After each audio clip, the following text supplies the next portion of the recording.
यात्रा में भी बिजी है, मगर उम्मीद रखता हूँ कि फर्स्ट वीक तक देश हो जाएगा। सर एक सवाल सर, हिमाचल को लेके जो राजनीति में हलचल है उसको लेके सर थोड़ा बोलिए।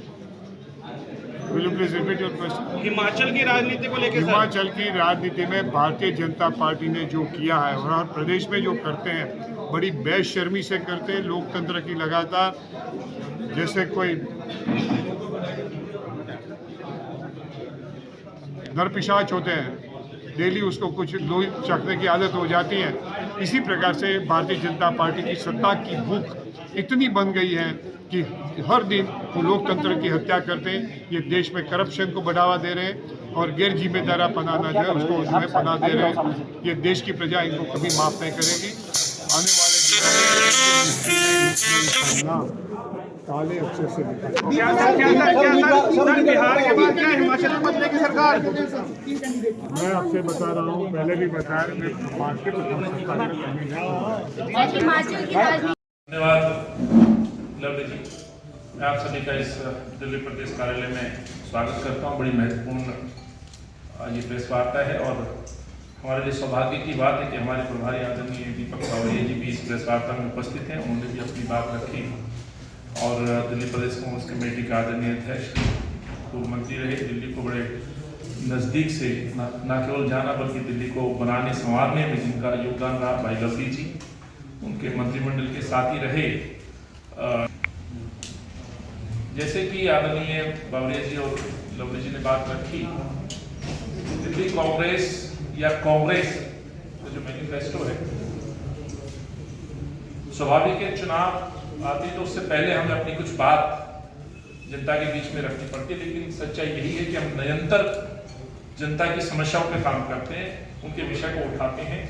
चुनाव 5 साल में आता है, लोकल बॉडी का चुनाव हो या असेंबली का हो या जनरल इलेक्शन का हो, तो स्वाभाविक है जब हम अपना मैनिफेस्टो या घोषणा पत्र तैयार करते हैं तो उसे बहुत ही पवित्र ग्रंथ की तरह सामने रख करके हम लोगों को उसी कड़ी में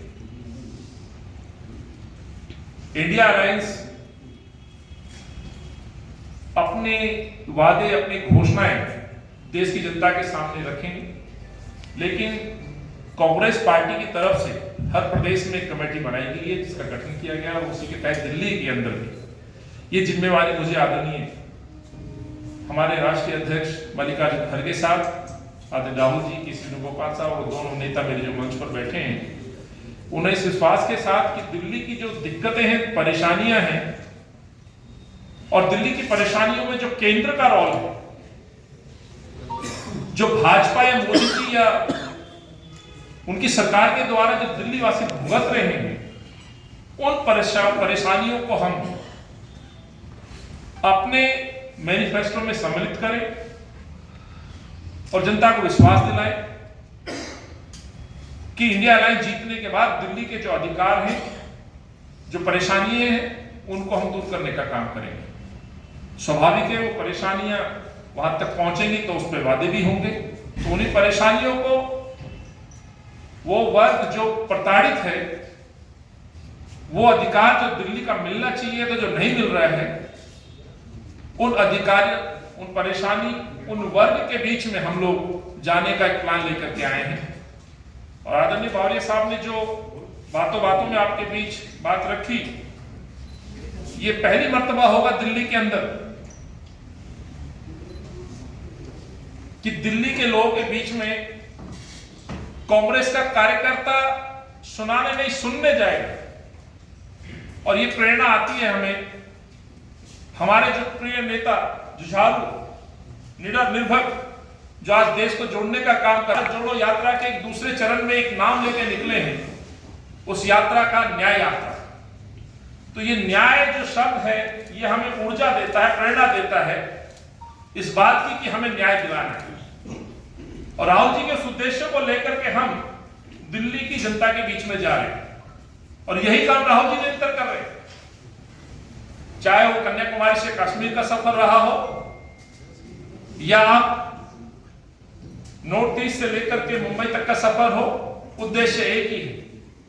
हिंदुस्तान के युवा, हिंदुस्तान की महिलाएं, हिंदुस्तान के बेरोजगार युवा, हिंदुस्तान का किसान, औद्योगिक इकाइयां, हिंदुस्तान की जल, जमीन, जंगल से संबंधित विषय, उनके दर्द दुख को समझना और इस सरकार को जगाना और इस सरकार के इस तानाशाही रवैया के खिलाफ आंदोलन खड़ा करना, मुझे लगता है राहुल जी के इस मिशन से हमें ऊर्जा मिलती है।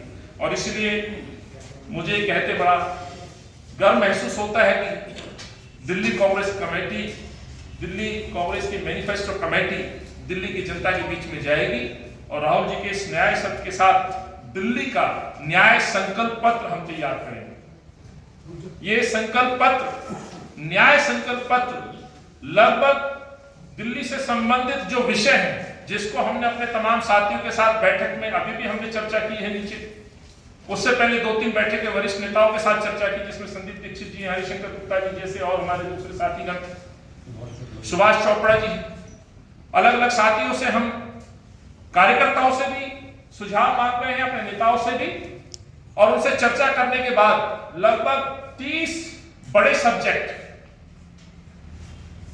30 बड़े को नजर में रखते हुए और उसके बाद आने वाले असेंबली चुनाव को नजर में रखते हुए ये मैनिफेस्टो कमेटी का गठन किया गया है।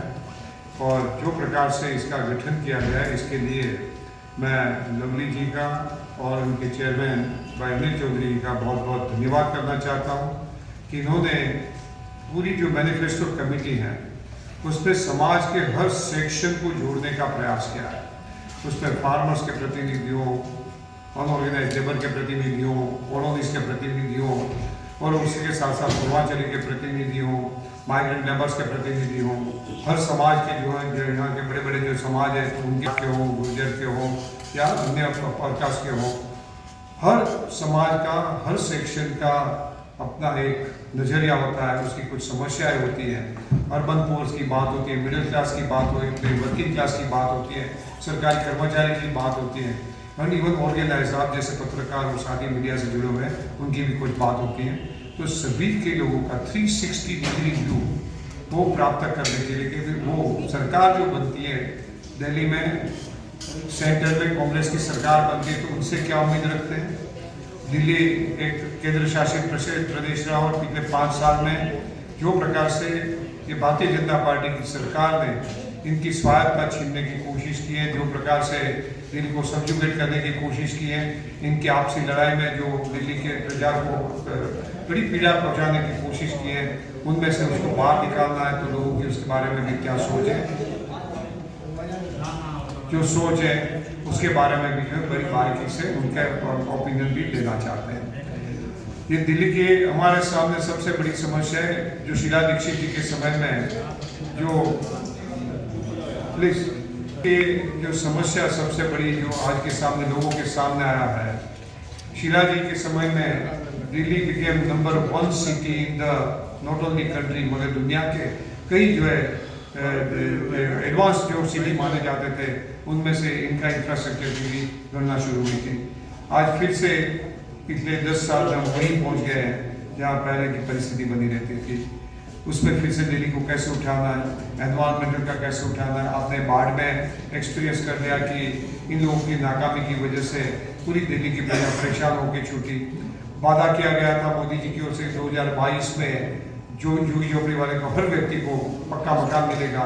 या हजारों मकानों के ऊपर बुलडोजर घूम रहा है, न तो उनकी कोई दाद है न फरियाद है, बिना कोई शिकायत लोगों के ऊपर बुलडोजर घुमाए जा रहे हैं। उसके बारे में लोगों की हमसे क्या उम्मीद है, सलामती के बारे में क्या उम्मीद है, महिलाओं के उत्पीड़न और उसके जो मामले बनते हैं, they are tossing the responsibilities, उसके बारे में हम क्या कर सकते हैं।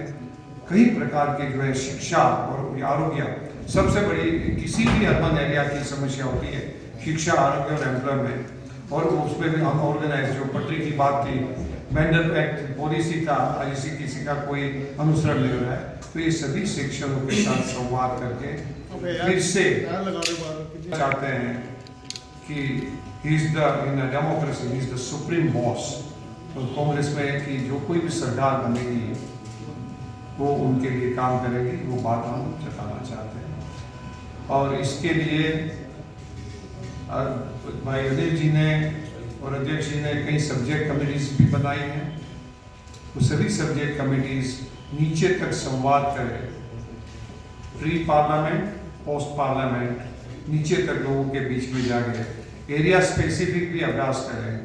हो सकता है असेंबली चुनाव के पहले हर असेंबली के लिए भी मैनिफेस्टो तैयार हो और सभी लोगों का समस्या का समाधान बने। फिर से दिल्ली ये देश की और दिल्ली की प्रजा का प्राइड बन जाए, वो परिस्थिति पैदा करने का हमारा प्रयास है। और मैं समझता हूँ कि भाई नहीं आपको राष्ट्रीय मुद्दा हो सकता है और है अभी भी। आम जनमानस परेशान है। उसी तरह अनएम्प्लॉयमेंट है, महिलाओं से संबंधित रेप की घटनाएं, दोषी कौन? केंद्र सरकार, गृह मंत्रालय। क्या होना चाहिए? एक निर्भया में जब सरकार बदली जा सकती है, तो आज निर्भया के बाद दिल्ली के महिलाओं को कितनी सुरक्षा मिल पाई? आज भी खबरें कि मासूम बच्चियों को बेचने का काम, 15 दिन की बच्चियों को बेचने के लिए दलाल घूम रहे हैं। आज हमारी बच्ची कितनी सुरक्षित है? तो उनसे संबंधित उस विषय पे हम सुझाव लेंगे और उसको सम्मिलित करेंगे। ऐसा ही आज देश के अंदर जो हालात है, वही दिल्ली भी कोई उससे अछूता नहीं है। शेड्यूल कास्ट, ओबीसी, ये ऐसा वर्ग है जिनको संविधान में अधिकार दिए गए बाबा साहब के द्वारा उस निर्मित संविधान के अंदर, आज उन अधिकारों में कटौती की जा रही है, संविधान को खत्म किया जा रहा है, लोकतंत्र खतरे में।